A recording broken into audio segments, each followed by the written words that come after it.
This is a look at Hostage Square, where there is celebration, in fact, celebration across Israel this morning, as the 20 live remaining hostages taken on October 7th, 2 years ago, are now back in Israeli custody. The bodies of those who were killed are also now in the process of being returned. But this is the next chapter, the next page in moving forward towards peace between Israel and Hamas. At least we hope so. As, again, we're looking at a live picture here of Hostage Square, where celebrations are underway as the bodies and as the living hostages who were taken are being returned. We're also continuing to monitor the historic moment in Israel throughout this day. This, as President Trump is traveling to Egypt as we speak. While in Israel, though, he talked with Prime Minister Benjamin Netanyahu about his political future, and it's coming into focus. In fact, Bibi Netanyahu, that would be Benjamin Netanyahu, has been facing several corruption charges, including for bribery and fraud. President Trump jumped right into the middle of the issue earlier today while addressing the Israeli Knesset. Here's some of what he had to say. And this man is a good man right here. These two men are good men right here.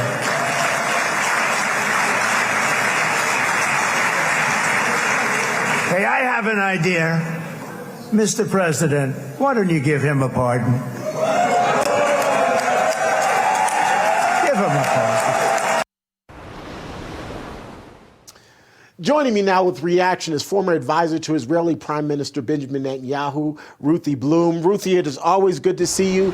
Before I get your reaction to what we just heard, I'd like you to kind of share with us your experiences throughout today as you've been out and about across Tel Aviv in terms of the jubilation, the relief, the satisfaction that many of your Israeli brothers and sisters are dealing with today as these hostages have now been returned, and as you can kind of begin the process of moving forward.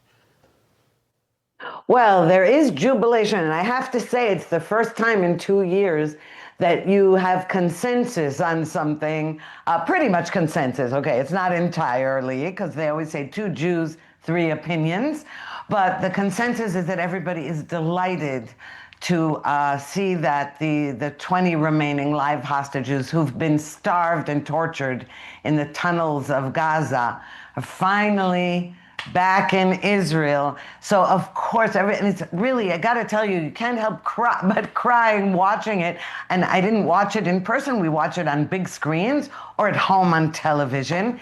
And it's extremely moving because we've all gotten to know personally the names and faces of each of those hostages from the beginning of the war for 2 reasons. One is that Hamas photographed and videotaped all of its own atrocities purposely and posted it all over Facebook and Instagram.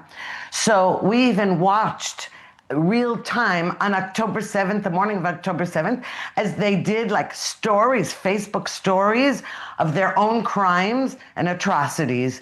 And we could see the people it was being done to. Those atrocities were being committed against. That's one thing. The next was the families of the hostages. They've been on TV for 2 years. But now, many hostages were already returned.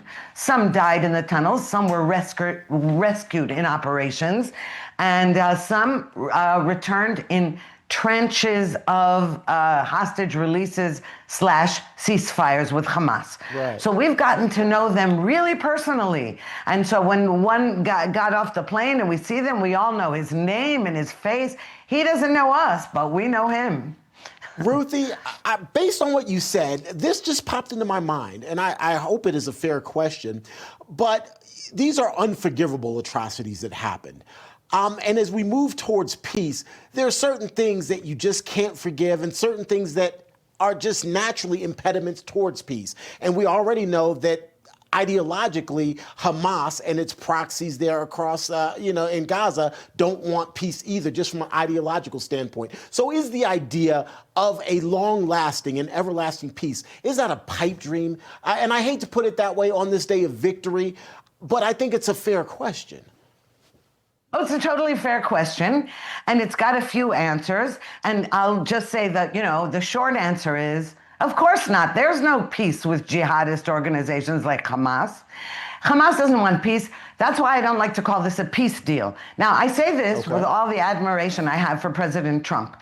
We know that he speaks in hyperbole, though much of it is true.